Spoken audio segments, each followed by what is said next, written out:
कोट्यवधी भाविकांचं श्रद्धास्थान असलेल्या वैष्णोदेवी मंदिरातनं एक धक्कादायक माहिती समोर आली आहे। मंदिरामधल्या तब्बल 500 कोटींची चांदी ही नकली असल्याचा आरोप करण्यात आलाय। त्यामुळे भाविकांनी अर्पण केलेली चांदी नकली आहे की त्यात फेरफार करण्यात आलाय असा सवाल आता उपस्थित होतोय। या संदर्भातला एक स्पेशल रिपोर्ट पाहूया। अयोध्येनंतर वैष्णोदेवी मंदिरात महाघोटाळा। मंदिरात 500 कोटींची नकली चांदी। चोरांनी बदलली की दानातूनच आली।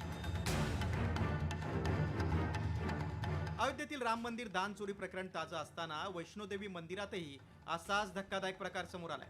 वैष्णोदेवी मंदिरात अर्पण करण्यात आलेली चांदी नकली असल्याचं उघड झालंय। वैष्णोदेवी मंदिरातील तब्बल 500 कोटींच्या बनावट चांदी प्रकरणी न्यायालयानं कठोर भूमिका घेतली। न्यायालयानं या प्रकरणाचा तपास करणाऱ्या गुन्हे शाखेच्या तपास अधिकाऱ्यांना 29 जुलैला सर्व कागदपत्रांसह हजर राहण्याचे निर्देश दिले। शेकडो कोटींचे नकली चांदीचं प्रकरण नेमकं काय आहे ते पाहूया। वैष्णोदेवी मंदिरात भक्तांनी अर्पण केलेल्या सुमारे 20 टन चांदीची तपासणी करण्यात आली।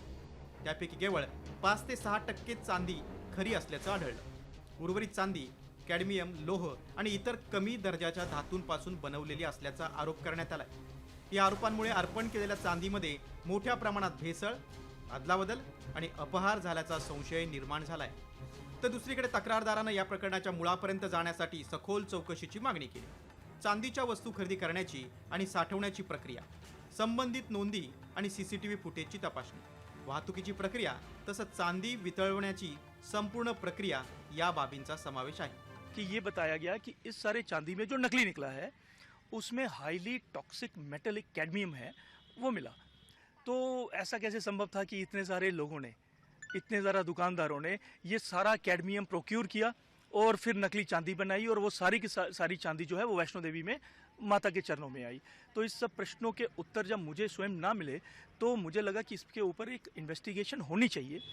विशेष म्हणजे जम्मू न्यायालयातील सुनावणीनंतर आता या प्रकरणाच्या तपासाला नवीन वळण मिळालंय। इतकंच नव्हे तर बनावट चांदी प्रकरणातील महत्त्वपूर्ण पुरावे आणि त्या संदर्भात कुठल्याही उपाययोजनांचा उल्लेख अहवालात नव्हता। त्यामुळे जम्मूच्या मुख्य न्यायदंडाधिकाऱ्यांनी तपास अधिकाऱ्यांना संपूर्ण रेकॉर्डसह न्यायालयात हजर राहण्याचा आदेश दिलाय। आधी राम मंदिर, नंतर बद्रीनाथ मंदिर आणि आता वैष्णोदेवी मंदिरातल्या अपहारामुळे देशभरातल्या भाविकांना धक्क्यावर धक्के बसतायत। एवढं खरं। ब्युरो रिपोर्ट, साम टीव्ही न्यूज।